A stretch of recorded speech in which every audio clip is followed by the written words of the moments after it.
प्रदेश Congress committee गणमाध्यम विभाग तरफ आपण मानक समस्त को स्वागत करुचु। आज एक गुरुत्वपूर्ण प्रसंग रे आलोचना करने आम गहन उपस्थित अच्छा वरिष्ठ कांग्रेस नेता तथा ये राज्यर पूर्वतन अर्थमंत्री अर्थशास्त्र जड़े धुरीण विशारद श्रीजुक्त पंचानन कानूनगो महोदय तांको मु स्वागत करुच्ची। आज आम गहन उपस्थित अच्छा वासुदेवपुर मान्यवर कांग्रेस विधायक जड़े भल वक्ता एवं जननेता श्रीजुक्त अशोक दास महोदय तांको मध्य आज कार्यक्रम को स्वागत करुच्ची।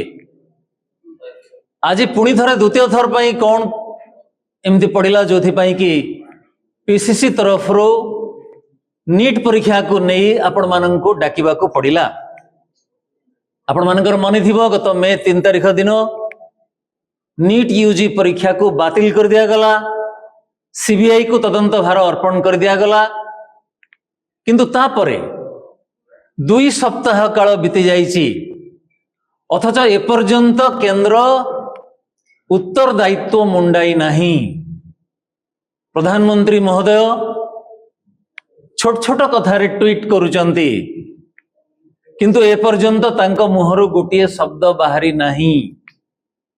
मान्यवर शिक्षा मंत्री उत्तरदायित्व मुंडाई नहांती। आज जहांको पाई ए जाति निंदित होईची तांकरी दल आज राष्ट्रीय सभापति को डाकी उत्सव पालन करुची अथच नीट परीक्षा विषय रे तार अनियमितता विषय रे प्रश्नपत्र प्रघट मामला रे समस्ते नीरव रही जाइछंती।